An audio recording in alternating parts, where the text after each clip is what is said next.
yeah, we have the guest speakers are here, and they have a lot of things to share with you all. So I want to make sure that we have enough time for you all to ask questions and dive into our questions as well and whatnot. So I'll have the guest speakers come up here and join us.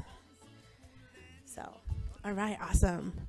I'm gonna do one more double check. Don, are you coming up to say something? You want me to do it? Okay. I have been delegated duties, which I am okay with. Okay, perfect. Okay, so we're gonna get started. First and foremost, I just want to say thank you all for joining us. For those of you that are like super shy and sitting all the way in the back, we'd love for you guys to come up front if you can, if you want to, if you feel up for it, so that you guys can hear and get nice and cozy with the speakers. But no pressure, right? This is like just an invitation to come and take up the seats up front. But yeah, first of all, I just want to say thank you all for joining us. Super excited to be doing this I want to say this is our third year in a row doing it.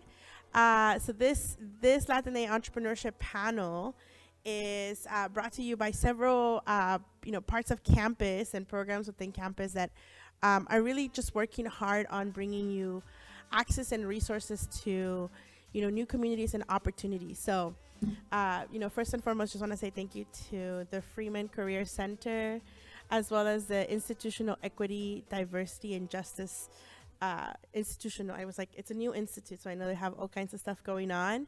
And of course, the Pasadena SBDC, who I happen to have the privilege of being an advisor at. So how many of you guys have visited the Freeman Career Center? All of you, maybe. Okay, half. So if you haven't visited the Freeman Career Center, first of all, there's snacks and water in there always, my favorite part. Second of all, they have a ton of resources and access to opportunities, and they're actually right next door. So you guys can just like hop on there and check out all of the flyers they have.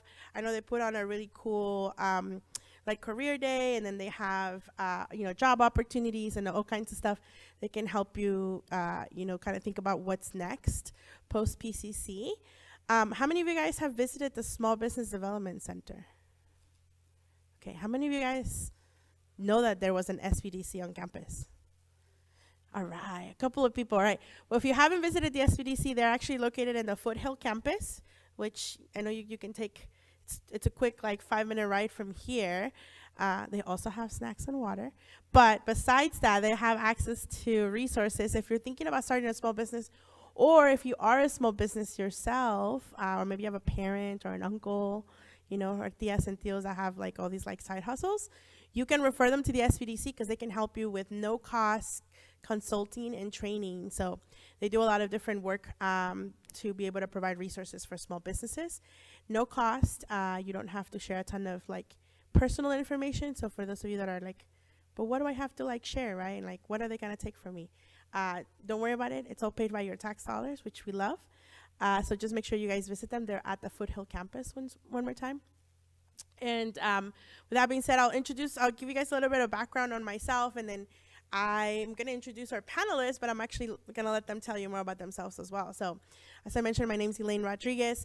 I am a Pasadena City College Small Business Development Center advisor. So I work with a lot of young entrepreneurs and startups and supporting them to start and scale their business. I also am the director for an accelerator and a fellowship that's actually based out of Cal State LA. So if any of you guys are interested and are thinking about transferring to a four-year university, and I don't know, maybe it's by the name of Cal State LA, come talk to me because we have resources and I can tell you all kinds of cool stuff we're doing over there. But I'm also a really, really proud alumni of PCC. I was here for about 3 years prior to transferring to Cal State LA. And, really love this campus prior to all the new developments. I'm jealous of all the new buildings because I didn't get to see them when I was here. But nevertheless, it was one of my favorite places, to kind of hang out. I got to learn a lot from my professors and really learned a lot about entrepreneurship before knowing that it was actually entrepreneurship or just being resourceful. So I'm super grateful for this campus to give me the opportunity to go back to school after taking a long break after high school.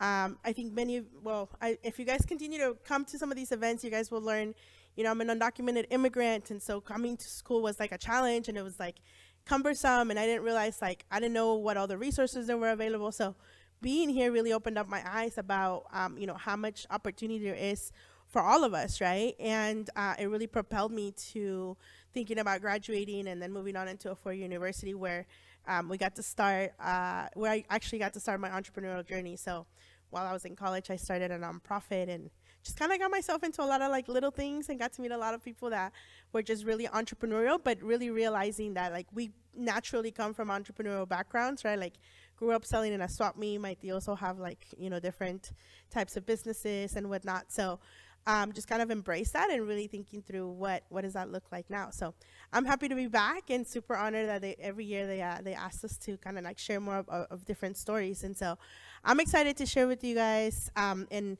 introduce you to our panelists because, one, I want to say, like, I consider every single person on the table my friends. Like, they're really, we've known each other in different spaces, and now they're, kind of like all doing their own endeavors and whatnot. But super excited they're here, and they're here to share their stories and their backgrounds. And hopefully you guys are able to see, maybe a pathway of like what you want to do next and how you want to, maybe tackle your own entrepreneurial journey if, if that's what you're exploring right now. So, and then my last question for the audience before we get started, how many here have like an idea or like thinking about maybe starting something or like have a little bit of like an entrepreneurial itch? Okay. And then the rest of you are like, maybe, but like maybe you don't want to tell people yet. It's okay. We'll get there. So it takes a minute. So first of all, thank you everyone up here up front for joining us today. I'm excited that you're here, and I'm excited for everyone to kind of hear your stories. I think I'm going to let them introduce each of them introduce themselves, tell you a little bit about their journey, like maybe tell us, your name, maybe your official title, and then maybe you can, debunk an entrepreneurial myth or like something that, someone told you about entrepreneurship, and now that you guys are all entrepreneurs, you're like, that was not right, or that was not true at all. Maybe debunk a myth. So, Ellie, maybe you want to kick us off? Yeah. Is this something? Okay, it's on. Hello, my name is Ellie Valdivia, and my title now is small business owner, but also artisan. And I consider myself an artisan because I create things. So I make products, I make candles and natural body care. And so not only am I an entrepreneur, I also create these different offerings for the community. And my shop is called Earthy Corazon. We're located in East LA. So we have a brick and mortar in the heart of East LA, City Terrace. And yes, so that's been open for about 2 years now. But I've been doing Earthy Corazon from my kitchen, which started 4 years ago. And so it just blossomed from making things at home in my kitchen. Eventually it grew into one of the spare bedrooms where I was living at. And then my roommates got really annoyed with all the stuff that was taking over my house that I had to eventually move out, like have my operations somewhere else. So I transitioned into an actual physical space in 2022. And that's in City Terrace in the neighborhood that I live in. And it was very important for me to find a space that was also in my community because I wanted, it's a part of my story with Earthy Corazon. My story is interwoven with my brand, and that's why it uplifts the community that I'm from as well. And I think that was A myth? a myth that, okay, so definitely one of the myths that I had encountered was that being an entrepreneur means that you're like a capitalist. And so my whole, like, something that I have kind of thought of myself as an entrepreneur is like, is outside of capitalism, how to be an entrepreneur, because capitalism is not part of my values, and I really challenge toxic capitalism through my entrepreneurship, by being more equitable in like the workplace, by having sustainable practices, by taking care of my community, and not having this like kind of mentality that you always have to make profit, because I'm much more aligned with having a social impact. And so I try to incorporate all of these things as an entrepreneur with my brand. Is something that challenges capitalism and creates a new, like a new way of thinking of how to be an entrepreneur. So I feel like it's challenging as well, but also you can create something new. Yoli. Yes. And we'll get a little bit more into that topic because I think that's an interesting topic, and I think everyone might have some stuff to say about that. But Sergio? Hey everyone, how are ya? Woo! Good. All right. Sergio Rosas, co-founder and CEO of a company called Next Shift Learning.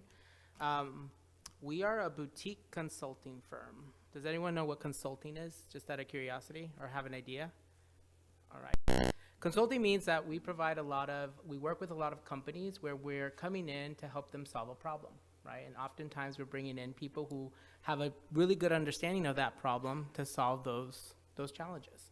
For us in particular, right, it's solving around making sure that underrepresented folks of color have access to earning more money through careers that pay them well. So we work with companies like Snapchat, Endeavor, which is the largest talent agency in the country. We've worked with Niantic, the makers of Pokemon Go, and done some work with some other companies as well to really build curriculum, training, right, to better allow folks to gain access to those careers and open up opportunities through software engineering, UX, UI, augmented reality, branding, communications, and storytelling. And there's a variety of different leadership developments. We do a lot of work around helping leaders understand they are leaders in their community, and how do we help them build better skills to allow people to see their potential. So that's the company spiel that I'm sharing with you. But really, what this is a first-generation low-income kid whose dad had a 6th grade education, immigrated from Mexico. I'm the son of agricultural workers. My grandpa was a bracero here in California in the 1930s and 40s. I grew up poor, mixed family of undocumented. I was a resident alien. You know, my tia passed me off as hers when they crossed me the border. And for the longest time, I didn't know what entrepreneurship meant, right? I grew up in the Coachella Valley. This is pre-Coachella, the music festival, all right? Where I got to work alongside my dad, who always hustled day in, day out to make sure that we were fed. So I did everything from putting in toilets to installing tile to painting houses, to gardening, landscaping, you name it. Whatever my dad did, he always had his 3 sons helping him out. And I didn't really understand like that. What my dad was doing was he was being an entrepreneur. He just didn't have that title associated with himself. And so when I left for college, I thought that, you know, a 4-year traditional like trajectory where I graduate college, I would go and find a stable job, save up for my retirement, and then retire, you know, at the appropriate age was the career that I was going to choose for me. But as I started working, I realized that the path wasn't for me. I switched jobs every 2 years, mostly because I got bored. Second, because they didn't pay me what I thought I needed to earn, right? And third, there was something else that was calling me, right? And so, you know, one of the areas that I think is super important for me to emphasize is that you get to know me, and I hope I get to know all of you, right, when we have a break, is that the biggest myth that I wanted to debunk is that you need to wait to have an idea, a brilliant idea, or you need to wait to have the experience before you launch a business. And that is the biggest myth that I carried with me for 12 years before I co-founded this company with now my wife.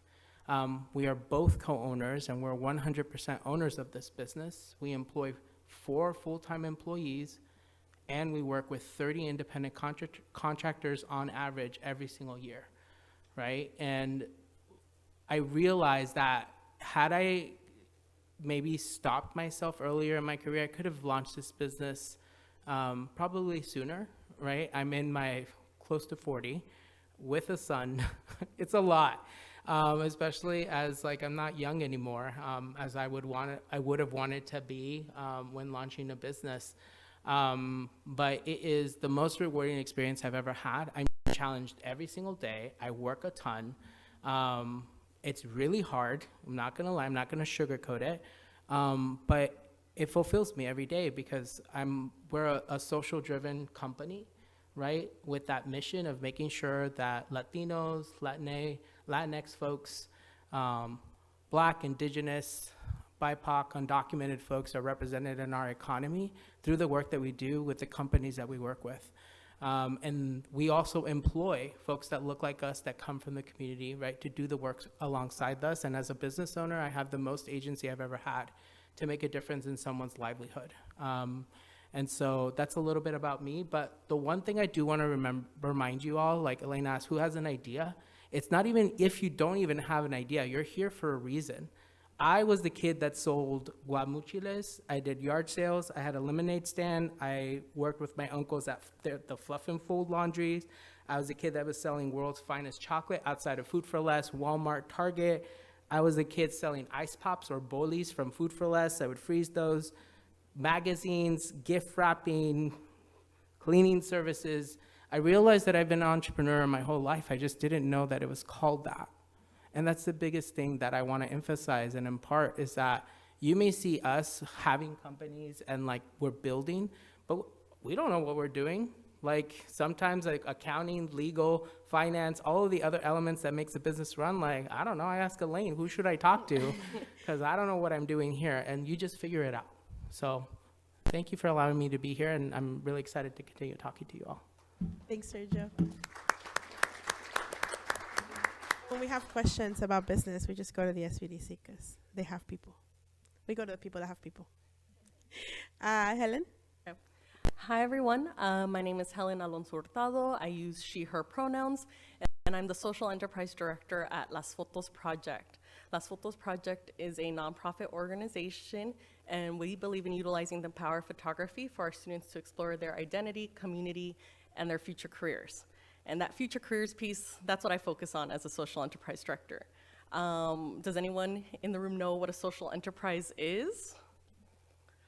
Ooh, oh, I know Don does because I did his class at USC. Okay, no one, oh, I'm excited. Okay, can't wait to share. So a social enterprise is basically using like market and business approaches to meet a social goal. So for Las Fotos Project as a nonprofit, we have many goals, but one of them is to revolutionize the creative industry here in Los Angeles. Obviously, we all live in LA. We see the makeup of LA. But for some reason, in this industry, 70% of the photographers are white men, right? That's not representative of the LA we see and we experience every day. So how do we change that? We change that by training the next generation of photographers that are female, non-binary identified with the tools they need to take up space and be competitive in this industry. So that's our social goal we're trying to meet. Well, how do we do that? Well, we do that through our creative career training program.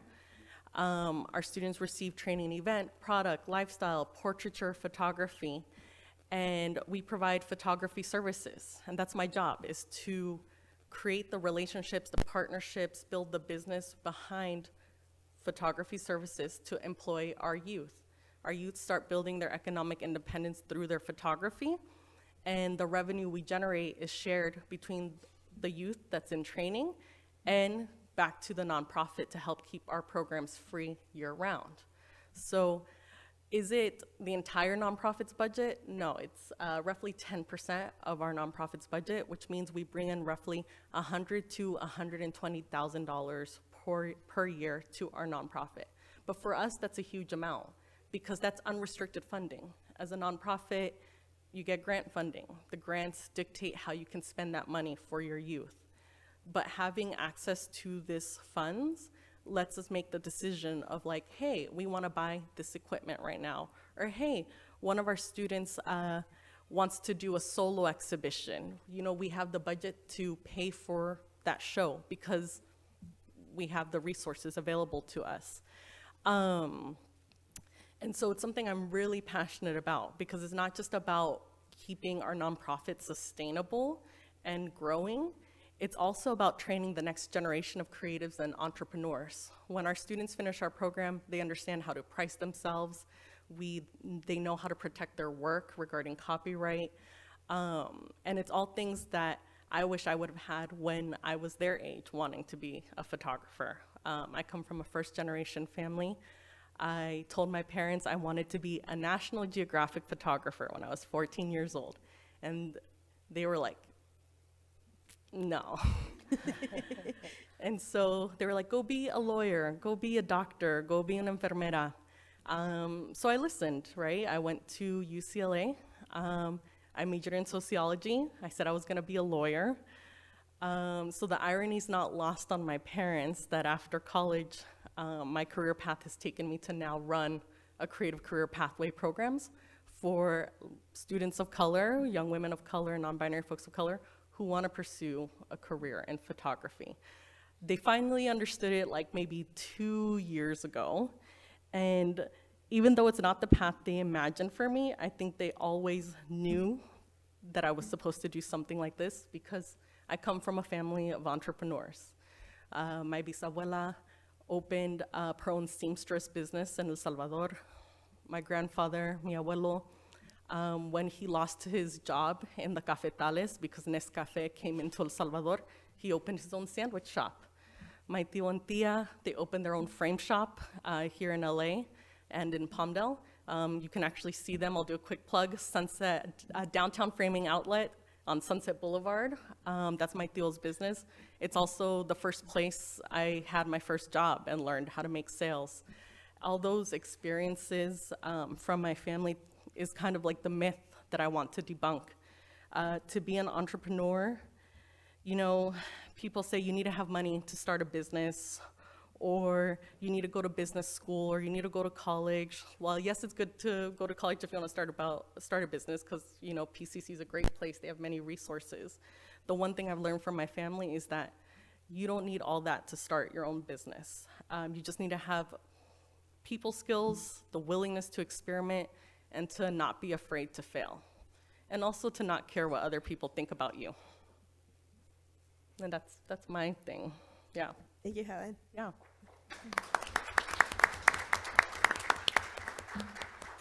Okay, and last but definitely not least, Reggie. Hello, so I'm Jose Refugio Matamontiel. That's my given name. I go by Reggie here. My job title right now is junior consultant for the strike team here with Leaf, my boss.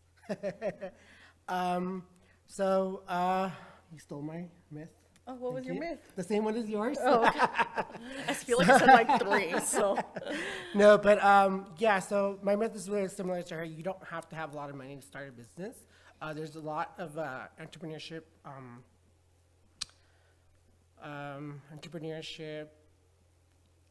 what do I want to say? Places where you can go like SPCS, the EMI, here at Los Angeles EMI, they can help you out as well to start your business. Leaf is another great one. So a little bit of background about what I do at Leaf is I'm part of the strike team. I do the marketing and finance for the strike team. Pretty much what we do there is junior consultant. So we speak to businesses about like their businesses, and then we do an scope of work with them. We work them with their businesses, like if they need like help with like marketing, finance, HR, tech and ops. So all those are subjects that we help businesses with. And how I got to get to this is I attended PCC for about 2 years part-time, and that was back in 2006. I went back to work full-time as a medical assistant, did that for 11 years, decided to go back to school for business because of the way I guess the structure that clinic had wasn't in my vision. So I went back to school at Rio Hondo, graduated there, transferred to Cal State LA, and I graduated from Cal State LA with my bachelor's in business management, and that's where I met Elaine. From there, I've been at Strike Team for about 2 years now. What else? So yeah, so that's pretty much it. Like, I wanted to keep it simple for you guys. Thank you, Reggie. And he's been super modest about this, because I think one of the things is like we collaborate together, but you know, Reggie is in the process of starting his own business. The hope, right, within the program was that he would eventually become like a consultant of his own, right? So under our program, we're able to help him kind of like tailor and figure out, similar to what Helen does with photographers, right? Like, how do you become a consultant, and how do you price yourself, and how do you, do all the things that you need to do? But I don't know. I feel like in a few months, he's actually going to be ready to be his own consultant, and that there'll be just a whole nother business. So thank you for sharing that with us, Reggie. And yeah, so really incredible people up here who have a ton of, and I think as you guys have heard, like, there's a ton of backgrounds, and we have a lot of different experiences. And I think the one thing that was common across all four of them is that we don't always see our experiences and the things that we go through as entrepreneurship, right? Because what we see or what is categorized as entrepreneurship doesn't look like the work that we do, right? And it definitely isn't represented by people like us, right? So it's hard to like put ourselves in that category, or even we sometimes come up front about it and say, yeah, I'm an entrepreneur. Like, I still find it interesting, because I love that. I think when I first met Ellie, she never categorized herself as an artisan. She was like, I have this like little business like in East LA, and through like a year, right? Like, I love that today she was like, I'm an artisan. And I was like, you've been creating things for a long time, and do a ton of work in your community. I want to talk a little bit about, because I think all of you guys talked about your experiences and your community and your background. Wondering if you guys can share how you've been able to take like those experiences and actually convert them into like that entrepreneurial pathway, right? Like, if there's anything in specific that you were like, this one thing I learned at this one job, or doing this odd, random thing that I never thought it would lead me somewhere, has actually now become like a key component of you being an entrepreneur now and then running your different endeavors. So I don't know if Helen or Sergio want to kick us off.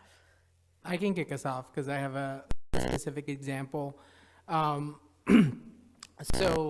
when I was graduating with my bachelor's, it was graduation day.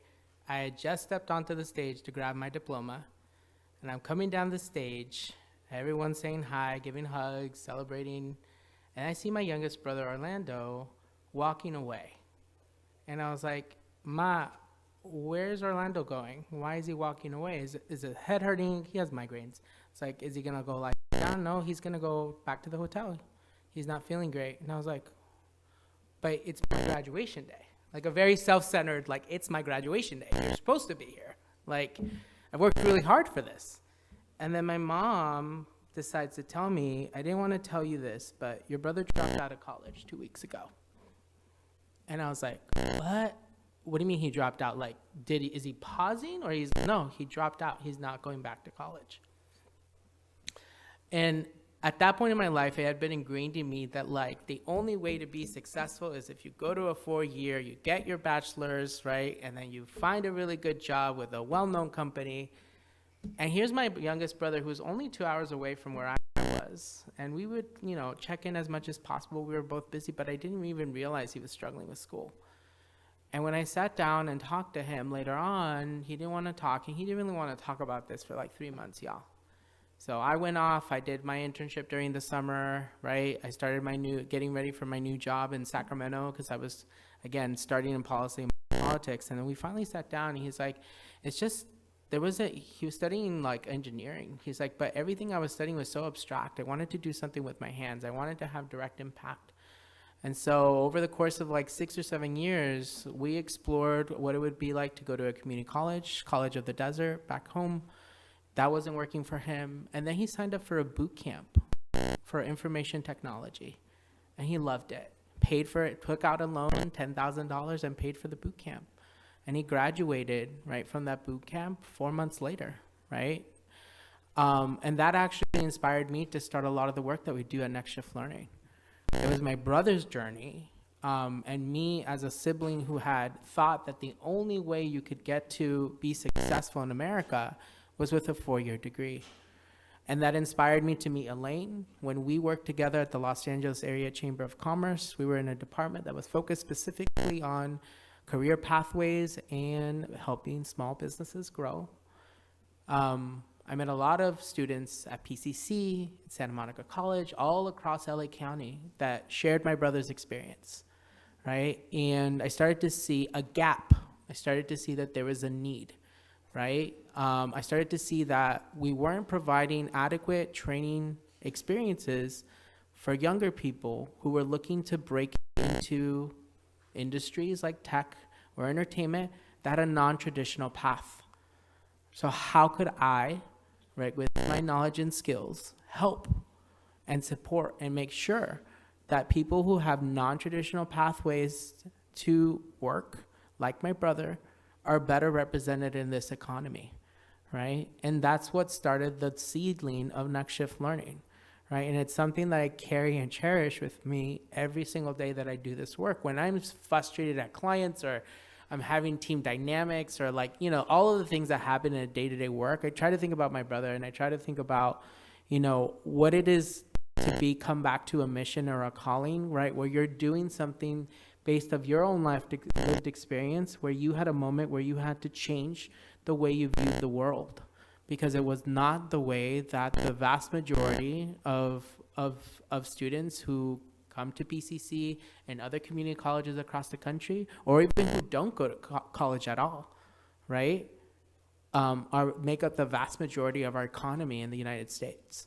So how could my company, as small as it is but mighty, help to support and move us to a better version of an economy that is inclusive of everyone?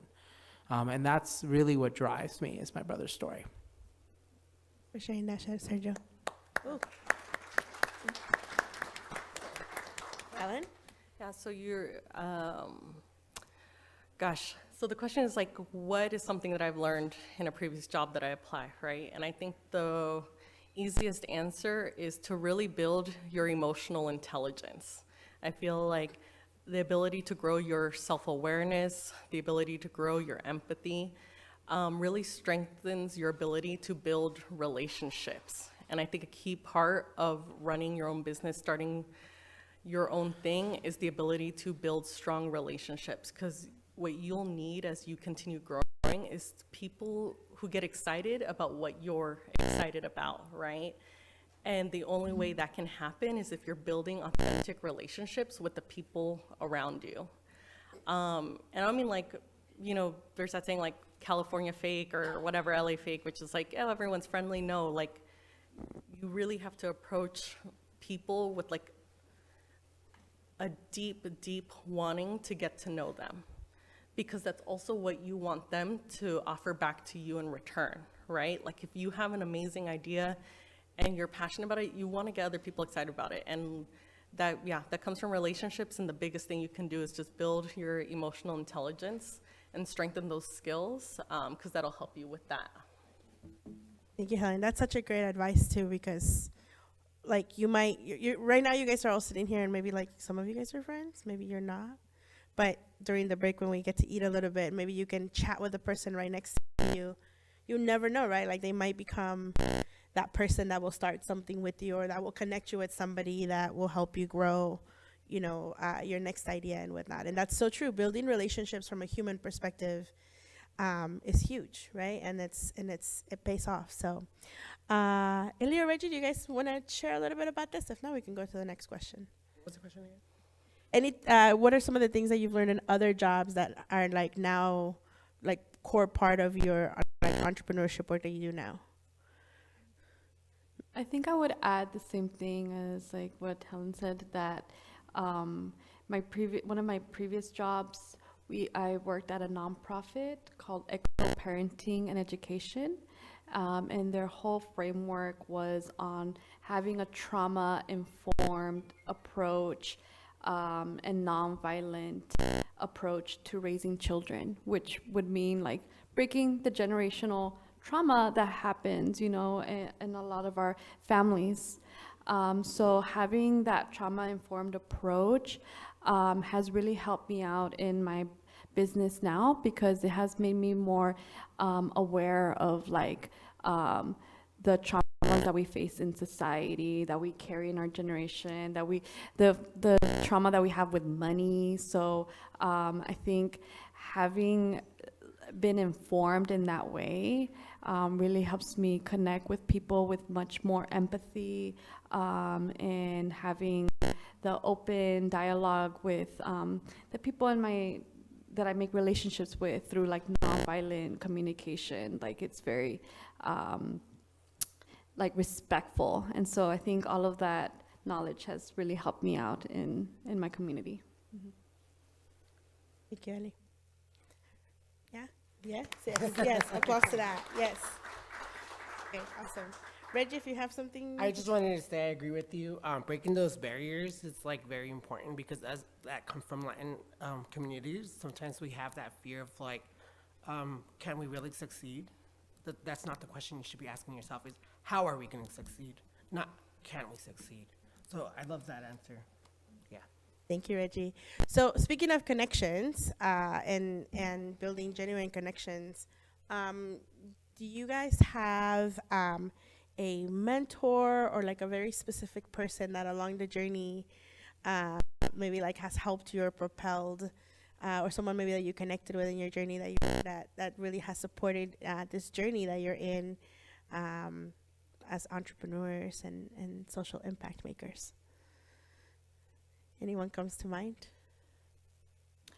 At the previous job that I had before becoming like starting my business, right when I graduated college, I did an internship for a nonprofit. They were called the League of Women Voters of Los Angeles. And I started there, my internship, and then once I graduated from college, they offered me a job there. And it was a very small nonprofit. I was the administrative assistant, and then my boss was the executive director. So there was only 2 people on staff. And so basically, we had to do everything for the nonprofit, all the project planning, all the finances, all the community events, the engagement, and the activism as well, because we were, our vision was to create more informed voters in our communities. And so the person that I was working with, Marilu, she was maybe like 5 to 6 years older than me, but she was definitely a mentor in my life, because when I first went to that nonprofit as an intern, I really did not have a lot of experience. Like my work experience was still limited with like the degree that I had. So like she really gave me the opportunity to like put into practice the degree that I was studying in college. And once I started working with them after college, like it gave me the opportunity to really learn so much about many different things, because we were constantly wearing different hats on like having to make this nonprofit run.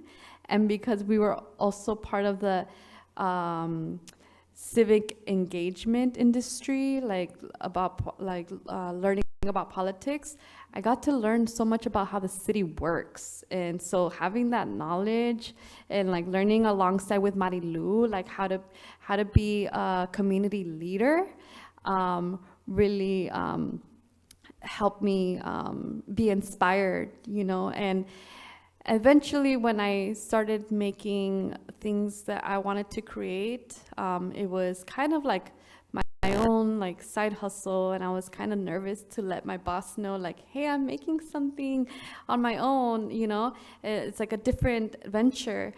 And when I was finally able to tell them that I was doing this, they were like really proud of me, and because they were able to see the vision that I had for my shop, and they fully supported me in the way that I transitioned out of that role. But having a good mentor will build you up with all the skills that you need. And I didn't know that was the person that I was gonna find until, you know, like I started doing my internship. So like, you'll never know when you will meet that mentor in your life, and they may be super old or they may not be that old, because we were still kind of like both in our 20s and 30s. So yeah, it was a very inspiring person in my life. You got to wear many hats like you do now as a business owner. Yes. That's that part. Sergio, Helen, Reggie. So when I think of mentorship, I oftentimes, there's this notion that sort of we're putting all of our eggs in one basket, right? Someone that is coming with wisdom and experience, and they're imparting their sage advice. They've learned over my life that I've kind of flipped the narrative around mentors for me and think of like champions and allies, because I think that language resonates a lot more with like how champions and allies have really helped to support, build Next Shift Learning into the company that it is today.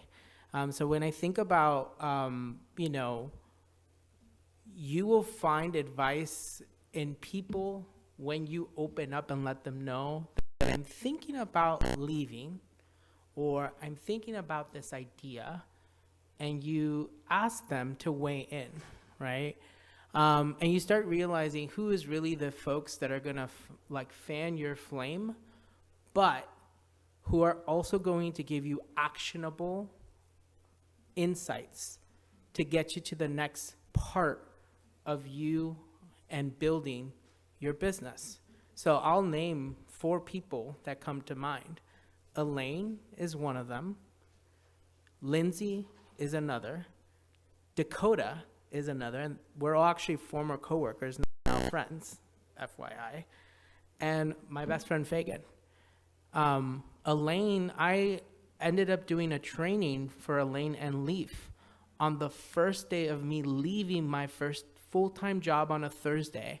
On that Friday, I was working full-time for myself doing a training for Leaf, right, around social justice and economic principles for leading as a business owner, right?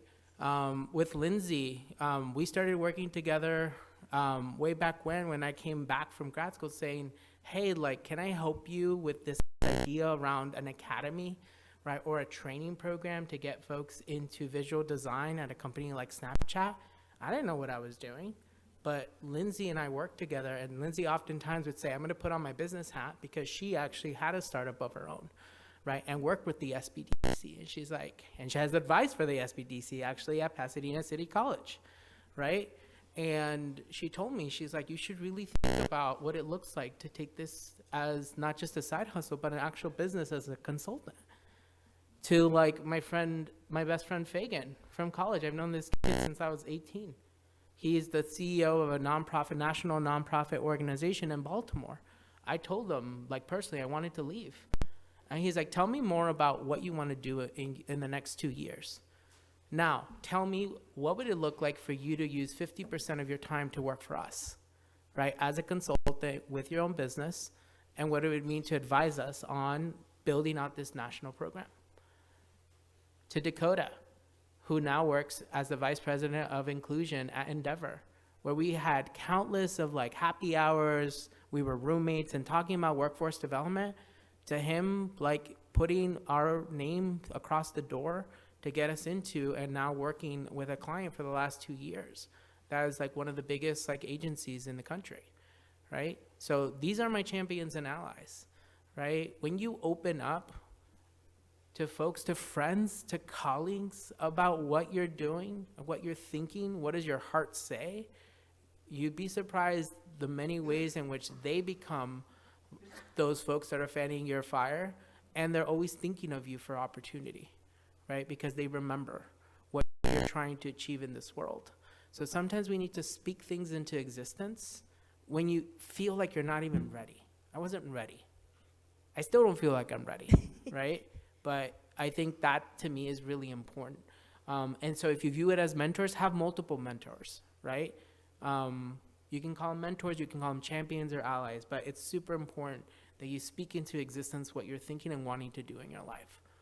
Because it may not happen right away. It's not about an if, but it's about a when it will happen. I love that, Sergio. We're champions and allies in addition to mentors. I love it. Helen, Reggie? Yeah, I'm very similar to Sergio. I've been blessed to have met multiple people in my life that have shared time with me, expertise, resources, and it's made me realize that mentorship comes from everywhere. Just one person can't be your everything, right? And to also look back into our own community for mentorship. I think oftentimes as we navigate these new spaces, we're like, oh, I need to talk to so-and-so person who came to my class, or I need to talk to this person or this person. Mm-hmm. Sometimes all you need to do is go talk to your tia, right? Sometimes all you need to do is go talk to your friends, right? I've had friends in my career who've served as accountability partners, is what I would call them. Like, hey, I have this idea, and I need you to hold me accountable to it over the next 6 months. And we would schedule coffee dates over the next 6 months, where, yeah, we'd catch up about, like, gosh, that date was horrible, right? To, like, hey, where's your kind of business plan that you said you were going to complete this month, right? You need those type of people in your life that see you as a person and also see you as, like, the person you want to become. Yeah, I love that, Helen. Thank you. Reggie? Yeah, so I as well have a lot of mentors. First of all, my mom, my dad, entrepreneurships themselves. My mom was always a person that worked here in Pasadena as she worked cleaning houses. My dad was a gardener, still is a gardener. My brother's a gardener, landscaper. He works for a company, and he has his own company as well. And then my best friend that I feel that without him, I wouldn't have gone back to college. So, you know, that hits the heart there. Yeah, that's amazing. Yeah, people that are really close to you, right? They're in your corner. I think at the end of the day, whatever you decide to call them and in what form they come, but it's people that are in your corner. Okay, I'm going to open it up for maybe 1 or 2 or 3 questions. And then I'm going to let you guys maybe get some food. And then that way too, the speakers can get some food. You guys can chat after the food. So questions, maybe from the audience. In the back.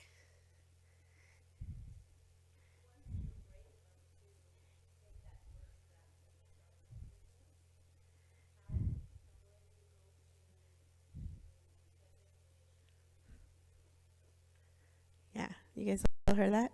Once you're brave enough to start your own business, where or how do you get started? Definitely looking up the LEAF program. That's where I know Elaine from.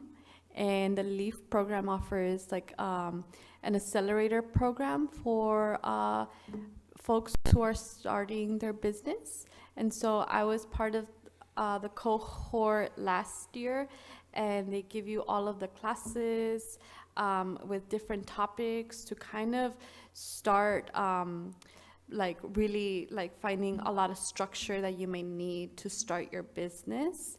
And LEAF is one of the business accelerator programs that they have out there.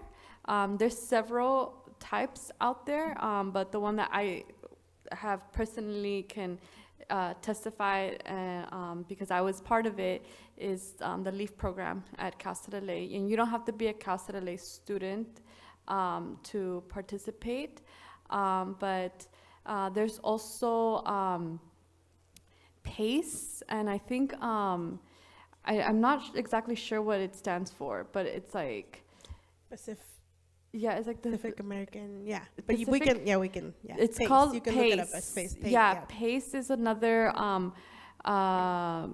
organization that provides a lot of small business support as well, and they give you a lot of workshops and classes that you can attend to as well. You're here. This meeting pretty much gives you the SPCD. They're here to help you as well with starting a business. Leaf, as she's mentioned. I attest to Leaf too because I'm part of Leaf right now. I'm soon want to start my business as well. And this is a way of getting connected to the right resources that you need for you to open that business that you want. You don't have to have a full idea, a full concept, or a full business plan up there, but we can help you build that plan for you. Built to that. Yep. Good call. I would say in addition to SBDC and LEAF, which everyone has mentioned, another program I admire is Grid 110. I feel like these are for businesses that are ready to scale up into the next phase, right? Like you've been a small business, you're making your revenue, you're ready to maybe open a second location or scale nationally, right? Grid 110, I think, has great help with that because they're really focused on how to teach you how to pitch to potential investors, right? And so that's like another skill. Like, you know, as your business continues to grow, like don't be afraid to keep dreaming big. The only people who limit us is ourselves. Grid 110, Grid. GRID, and then 110. Like the Grid freeway. 110. I'll say that to answer your question, you're already brave by being here. Yeah. Like, so I don't think you have to be brave enough to start. Like, you're just brave. And I think that's like, I want to just turn that on the head. Everyone who's here is brave because there's something inside them that, I mean, yes, free food is always awesome. Like, don't get me wrong. That was me all the time. But there's something inside of you that's telling you, I need to be here today to listen. Right? And so you're already brave. So now the next step is like, what do I do? I think the first thing is to actually do an audit. Take out a piece of paper and ask yourself, like, what is it that I don't know? For me, it was like, I don't know anything about legal.